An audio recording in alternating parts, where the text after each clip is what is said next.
Aloha and welcome. Tonight we're going to be discussing the metaphysics of relationships.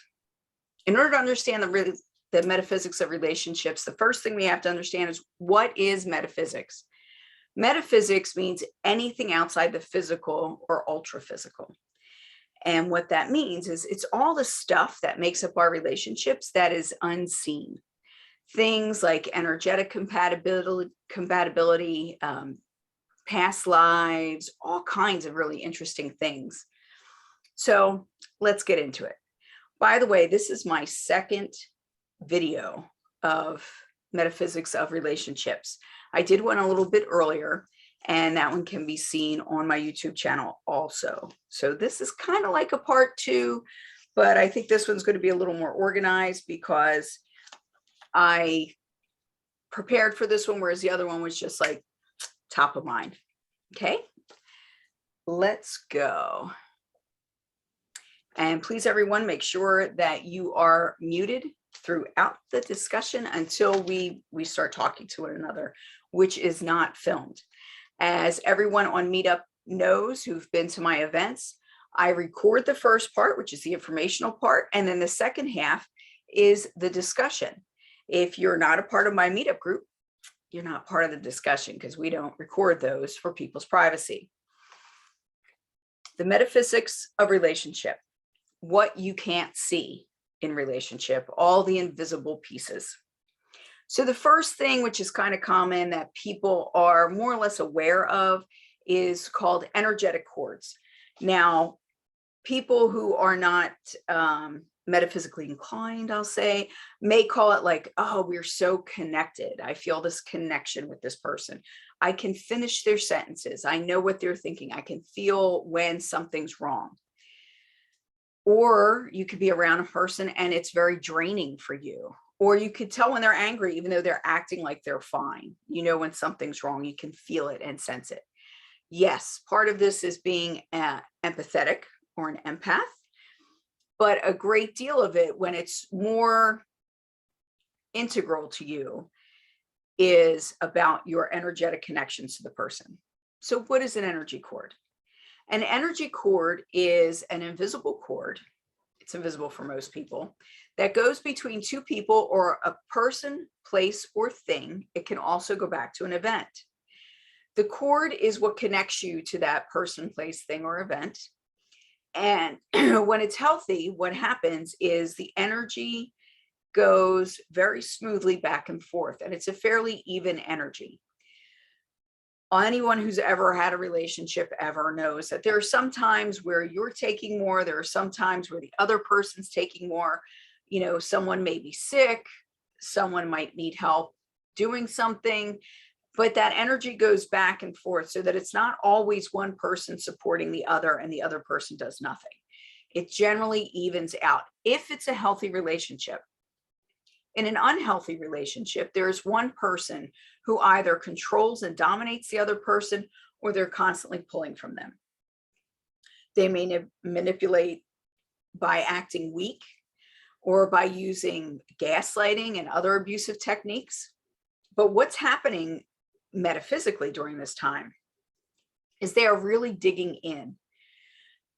As a practitioner, oftentimes we talk about putting their hooks in you, and that's a common term also. She's really got her hooks into him, and it's a specific way of courting with someone that makes it more difficult to break away, and it's more of a painful possessive type of courting, not one that is healthy.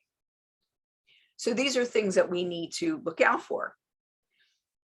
Ask yourself questions. Are there people in your life or places where you go where you suddenly will feel drained? Do you feel anxious around a certain person all the time? Are you walking on eggshells? All these are indicators of being in an out of balance connection. So how do you bring things back into balance? Well, with this type of courting, you bring things back into balance by pulling cords, which is a technique of removing that energetic attachment and nullifying it.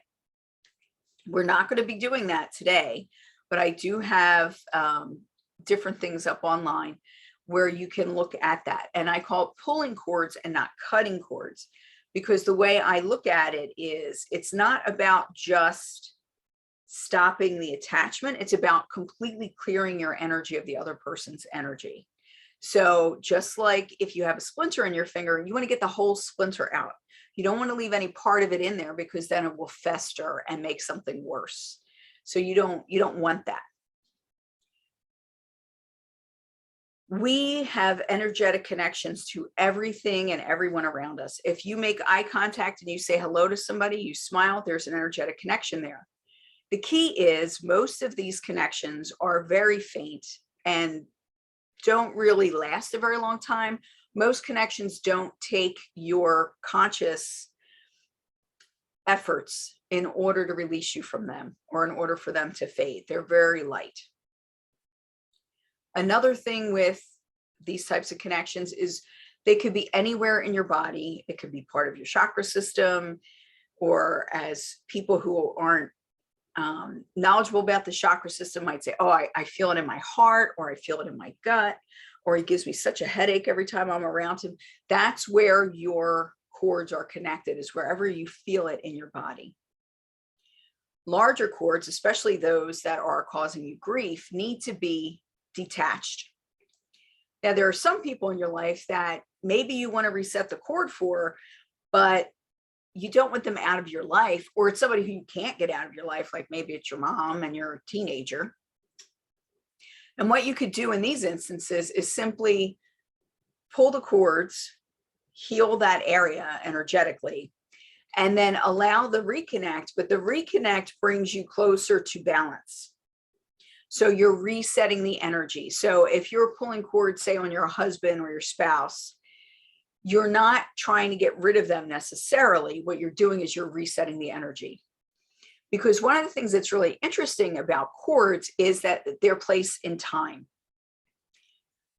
When a cord connection occurs, it tends to stay at that level or that place in time. So like if you're a married couple and you're married for 60 years, well, your cords are back here when you're in your 20s and you got together. And you tend to treat the person and still see the person that way.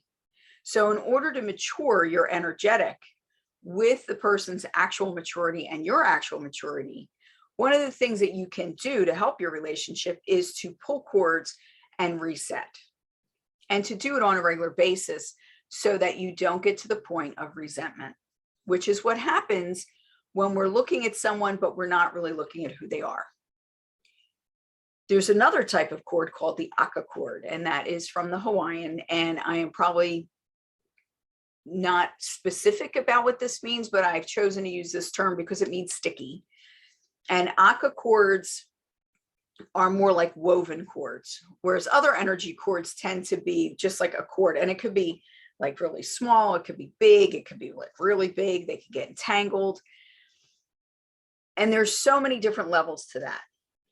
There are so many different levels to that I actually am going to have a class on this probably in the next 2 weeks. And then it will be recorded and something that people can watch after the fact. Cords are very important, and knowing where your energy is going and who is tapped into your energy is also important. Knowing how to clear that so that people are not pulling on you all the time. Any parent knows you can feel that pulling on you when you have children, that your energy is constantly being taken, because a child needs the energy and they pull from you. But the thing is, it doesn't have to be where it's just a one-way street and where you're feeling depleted. You can reset the energetic every so often so that you grow with the child's growth, and so that you're not holding them back and they're not pulling you down. The same thing can happen in any type of a relationship. So the Akka cords are more rooted, and they take a little more effort to disengage. That's a good word, to disengage from. And it's important that we do this so that we can see each other as we are in the present, and so that we can connect in a more balanced manner. Now, chords are very important. Something else that happens is we have chords not just to people, but to places and things. And this is a sense of nostalgia, sometimes a sense of deja vu, and sometimes it leads to PTSD because we get triggered when there's a chord. All of these things are a little bit more complicated, and although pulling chords is going to help you energetically move past that and heal that wound, it's not the do-all, be-all, and end-all. I always recommend that you find a good therapist who has no skin in the game, who is there to listen for you to bounce ideas off of, and who can help guide you through trauma and other things that you need help with. Then we have your vibration. What's in a vibe? What do we mean when we talk about vibration? Your vibration is kind of like the energy that's around you.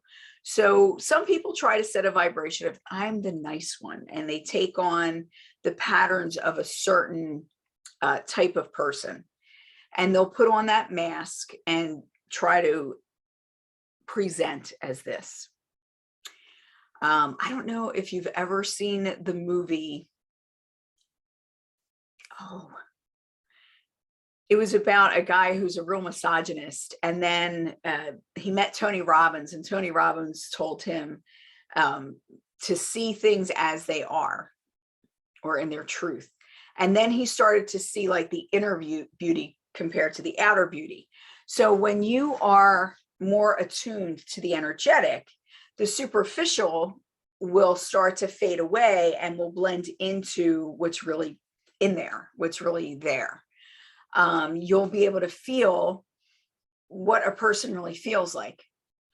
And opposites attract, yes. And so does like attract like.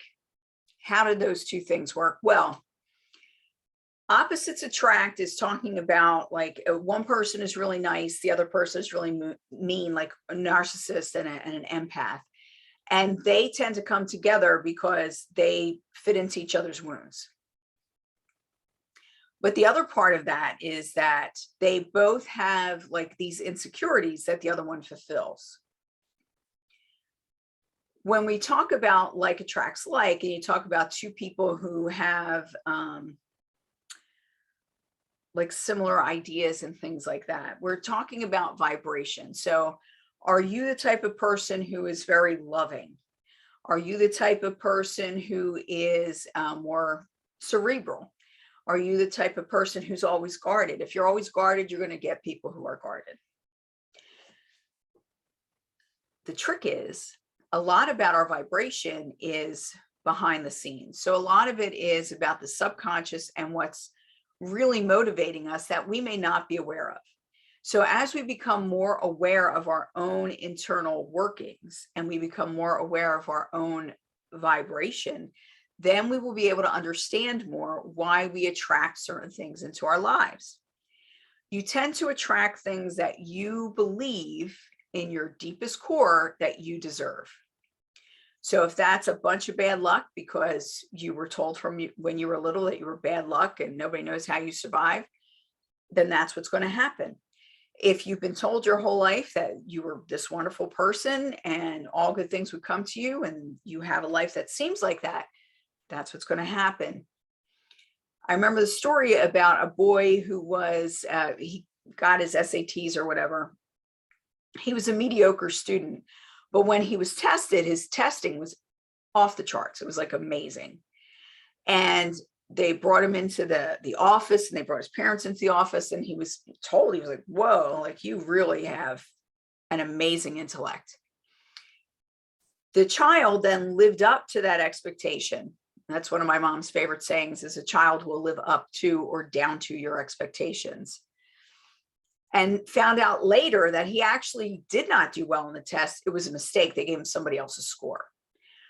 But feeling like and being told and having that kind of support and that kind of a push that he was extraordinary helped him become extraordinary, helped him really find it in himself.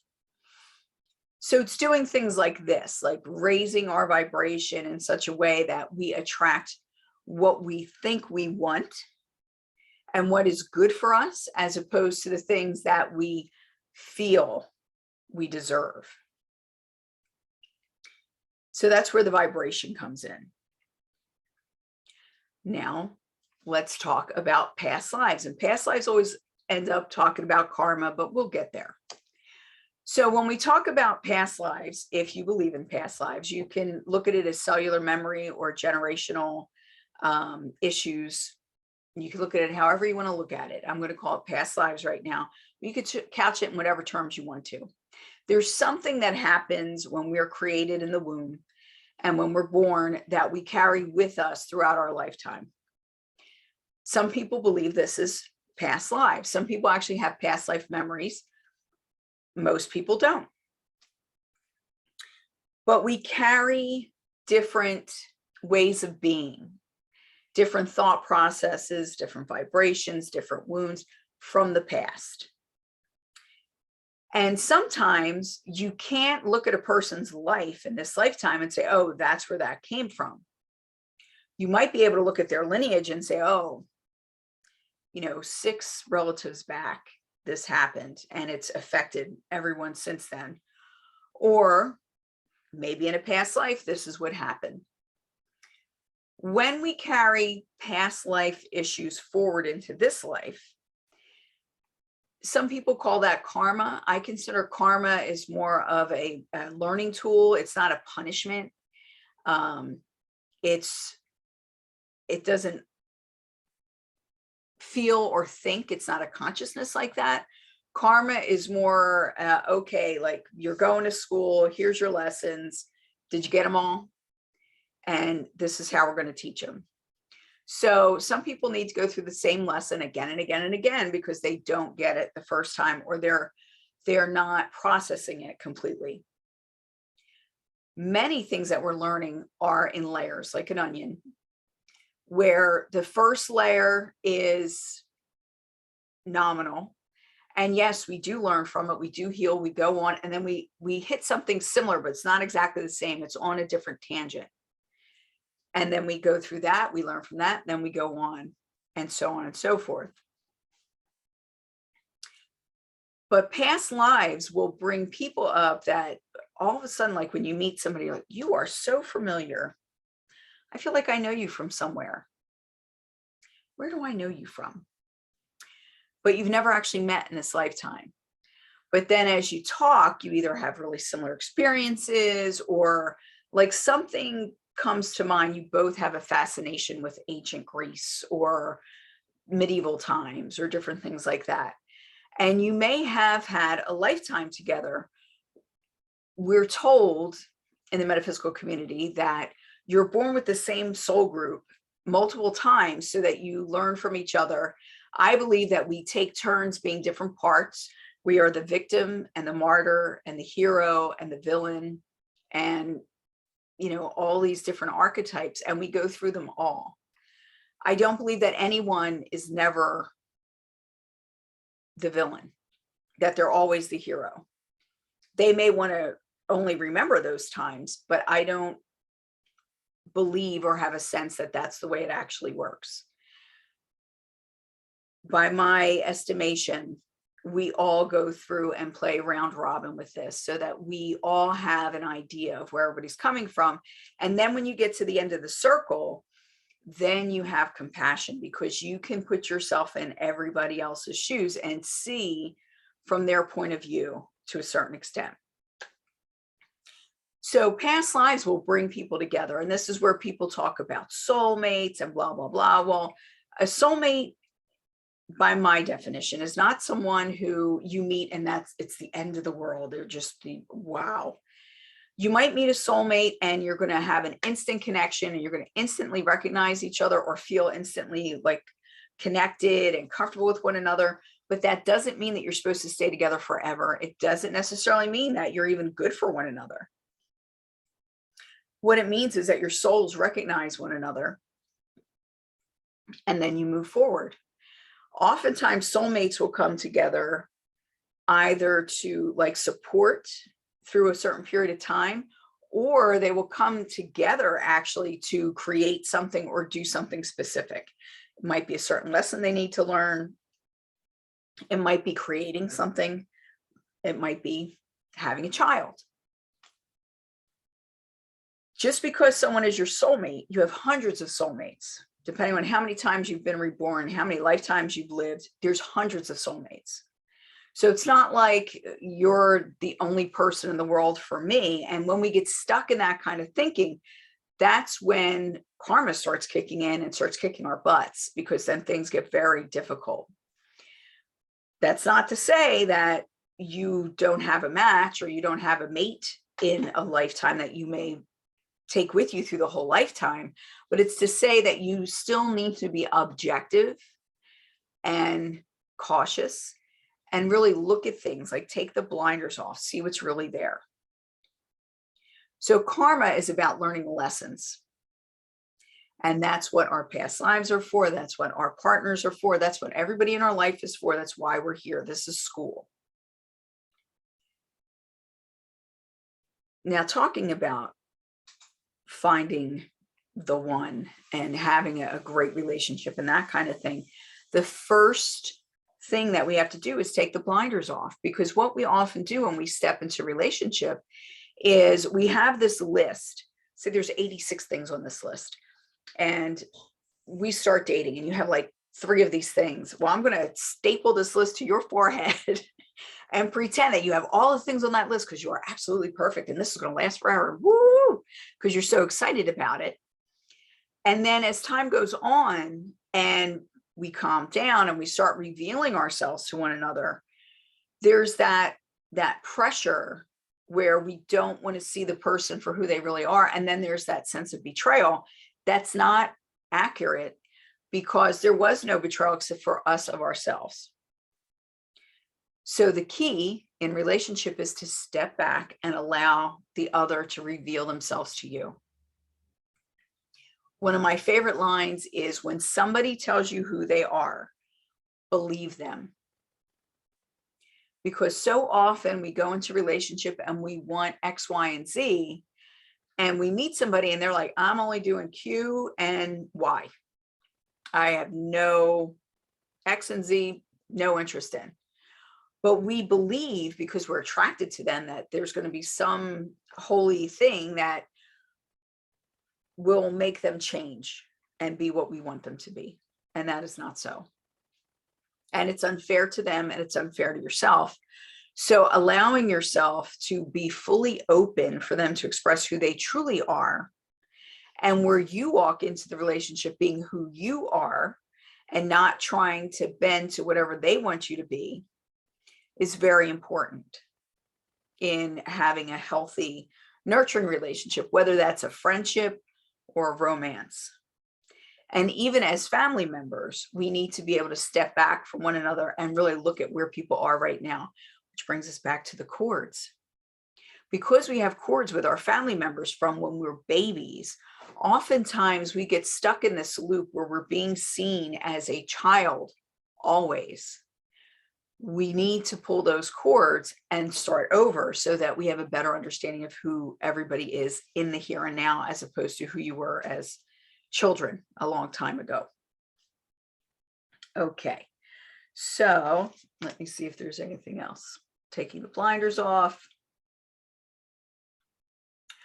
Oh, the other thing that I hadn't mentioned yet is something called soul contracts. I did a whole video on this, but soul contracts are very important, because basically what that is those are agreements that we made before we came into human form.